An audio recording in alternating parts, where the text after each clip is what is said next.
This episode of the New Medical Nomads podcast is brought to you by Nomadicare. Now, personally, I love Nomadicare. I've used Nomadicare, and I recommend the company to all new travelers. What Nomadicare does is it takes the fear out of getting set up with a bad recruiter, which is the biggest fear that you have jumping into this journey.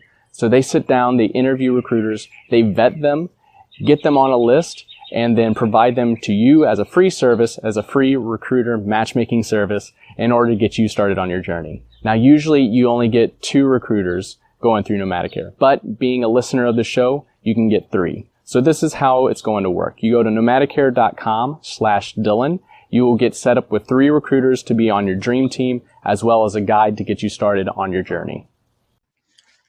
Hey Nomad, this is Dylan, and I'll be coming at you from Thailand and Bali. But welcome to a series of blogs that have helped me along my journeys, along getting started and being a medical traveler.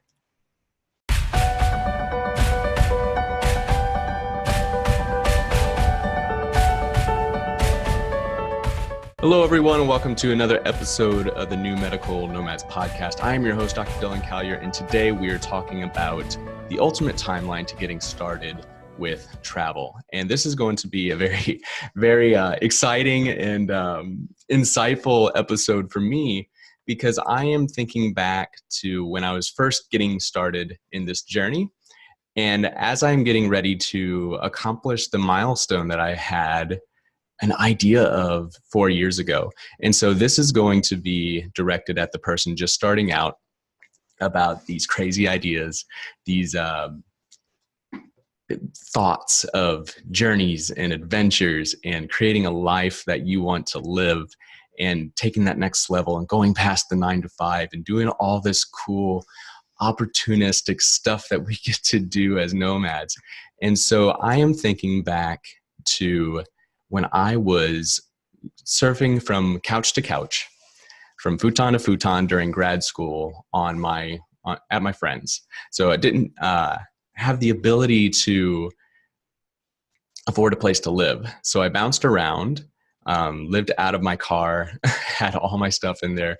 I would have my laundry basket that I would take home every weekend. I would work one of my several part-time jobs.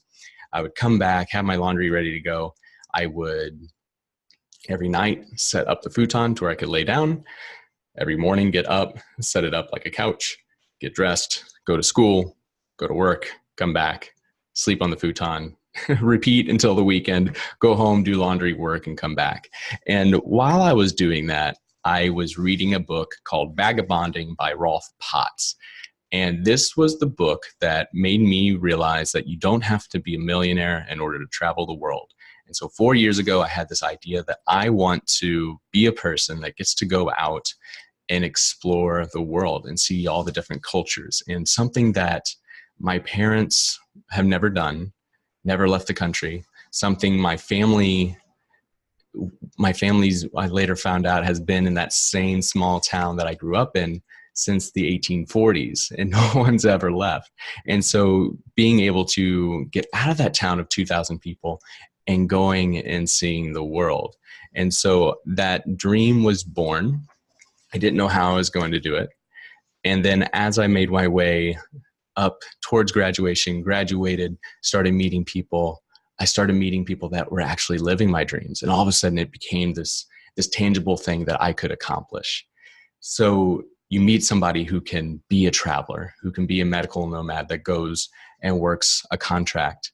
And then after the contract is done, taking 2-3 months off to go explore the world.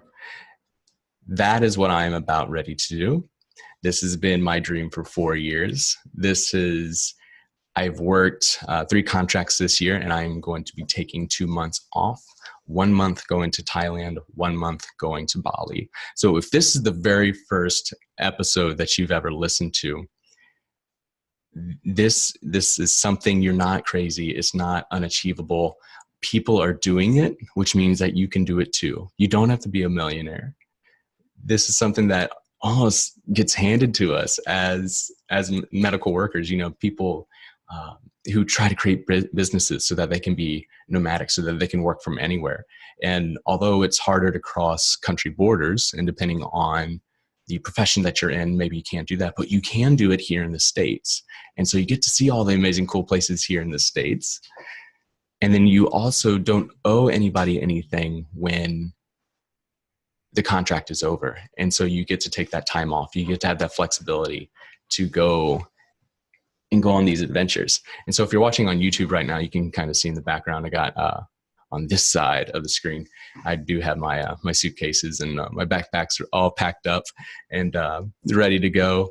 And so this is a kind of an inspirational moment for me that I wish I had when I was sitting on that futon, that it's not crazy, that you can do this, that again, if this is the first episode you're watching, this is I want to, you know, show you that this is possible, that you can do this, and that you can get excited about it. And it's not that you have to be special. It's not that you have to be a millionaire. It's not that you have to have, you know, nomadic parents or people that travel all the time, or your family uses airlines, because my dad's never been on a plane before. And so totally going out and doing this on my own and kind of creating what I saw for what I wanted with my life. And so if I can do it, you guys can do it too. And so today's podcast is about getting started and knowing the timeline of what to do when you want to finally jump in. So you've made the choice, or maybe you're just getting more information, but you've made the choice and you're like, oh, I want to do this. I want to get out. I want to see other places. I want to do this travel thing. And so the timeline is something that I call the 3x3 rule.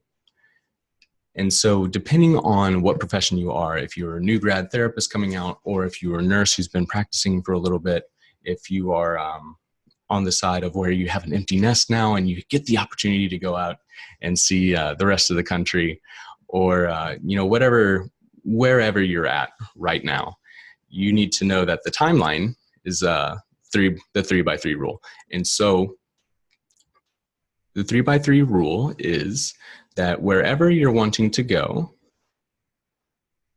whatever date that you know you'll have the license in hand that you can start working, whatever that date is that you want to start working as a traveler, you need to count back 3 months from that date.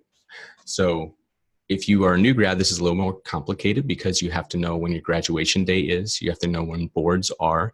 You have to know when you're going to have that home state license. And then also, if your home state license isn't very good for the market right now, if it doesn't have a lot of jobs, you need to know the state that does, so that you have that state's licensure in hand on that date. And so whenever that date is that you know you'll have that licensure in hand and be able to start working that day, 3 months before that is when you need to start making moves in order to become a traveler. So 3 months is a good time. It allows you to get with and choose and give you time of choosing the 3 travel agencies or staffing companies and the 3 recruiters that you're going to work with. I always recommend 3, and I always recommend 3 months before the first date that you have the license in hand that you're ready to start working. So the 3x3. Why 3 months? If you're working with several recruiters, there are these things called skills checklists that you have to fill out. And so those take time to go through. And then you also have to send in a bunch of paperwork. And so this paperwork looks like your license ID numbers, driver's licenses. Sometimes they want birth certificates, basically everything that you might need just to work for a normal company that you've done in the past. But they need all that information, and you're going to be doing it 3 times for all these companies. Once you do it once, it gets much easier because you just save it all in a file, all in a digital file, all in a physical file. And then once you have the digital file, you can easily send that over as well. And so might include social security numbers, things like that for payroll. And the skills checklists are relatively quick, but they do take time. And then they might have some extra things that you have to do for the company, including videos that you have to watch, maybe clinical courses that you have to watch and take tests at the end. Every company will differ a little bit, but 3 months gives you that enough time to do that, to where you're also not feeling super stressed. Like you have to do it all in a week because you have time. And so 3 months also gives you enough time to just decide which companies you want to work with, and then also which recruiters that you want to work with. And so again, one of the sponsors of the show is Nomadicare, and I highly recommend that company to get you started with the recruiters that you want to work with and the companies that you want to work with. And if you use my name, you get to start off with 3 right off the bat, which is what I want people to use. The number 3 for recruiters and companies are good is because you don't want to work with just one. If you're in a really low market right now, you really have to work with multiple companies in order to make sure that you have the ability and the flexibility to find the jobs that you need. So it's kind of like a numbers game. You need to have enough players in the field to make it more probable that you'll find the job if the market is low. If you are a new grad, you want the ability to say no to clinics or to jobs that maybe aren't the best fit. Maybe they have really high productivity, and you don't want that as a fresh PT, as a fresh OT, as a fresh speech therapist. So you want that ability to have multiple persons, multiple staffing agencies looking for those jobs in order to give you the flexibility to say no. In general, if you're just in the travel agency, it is best to use multiple recruiters. So then the question is, how many? I say 3. I've tried 5 before. That is very overwhelming. It is very hard to keep everybody on the same page and communicate well to all the recruiters. I found it didn't work for me. I don't think it's very achievable, especially if you're already working a full-time job and you're trying to contact all your recruiters and keep them on the same page. It's very hard. And so you want the most that you can manage, and the most that I believe people can manage is 3. So that is why 3 recruiters, and then 3 months will give you enough time in order to get associated with, call them, make sure it's a good fit, make sure you like the person, that you don't feel like there's some disconnect going on with the phone calls, that you like their personality style. Some people really like recruiters that are straightforward and to the point, no fluff, just like, this is how it is, this is what you can expect, and kind of give it to you straight, which is something that I enjoy. But there are personalities that really want somebody who's going to be very motivational, inspirational, and almost more on the cheerleader type that we're used to as medical professionals putting on for our patients to like root them and go and make them excited and keep them getting healthier. And so you might want more of that personality. And so you don't know that until you get the person on the phone. And so Nomadicare makes it really easy to find those 3. If you do choose to go out on your own and try and find, just know that when you call staffing agencies, most of the time the person that picks up is the newbie. So they've been practicing less than a year or 2. So they don't have the habits yet to really check in with you as consistently as I want my recruiters to, that I expect my recruiters to.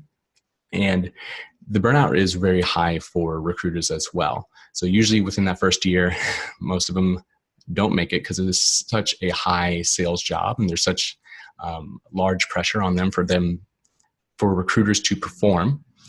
And so that's also why calling agencies, you kind of get put a little bit at risk of getting somebody new. If somebody calls you, they are most likely a new person that just has been given a call list in order to get a hold of you for your contact, wherever they may have gotten that contact information. So those are the big reasons I recommend Nomadicare.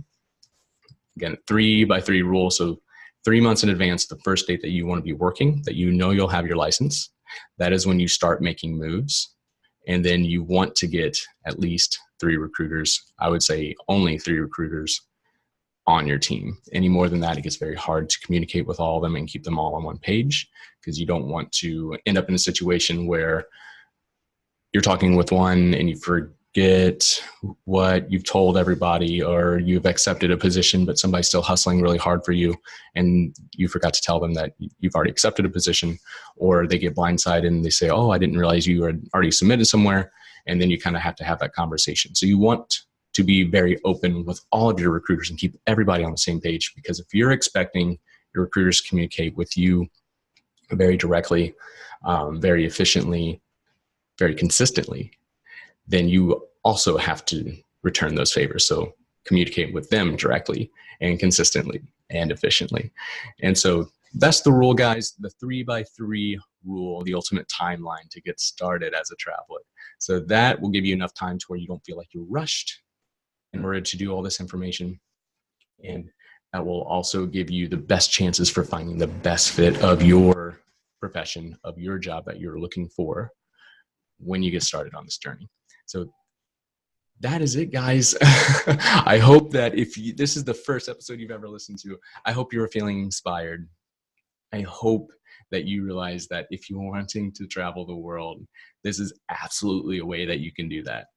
That you don't owe anybody anything after a contract is done, that most likely you're going to be making a little bit more as a traveler to where you can have these great adventures and create that flexibility in your life. And then not even talking about out of country trips, but if there's something somewhere you're wanting to go in the States, this is an awesome opportunity in order to go do that. This is an awesome opportunity that my siblings, my sister has to work an entire year in order to get 2 weeks off, in order to come to North Dakota, South Dakota, go on these great hikes, go see Yellowstone Park.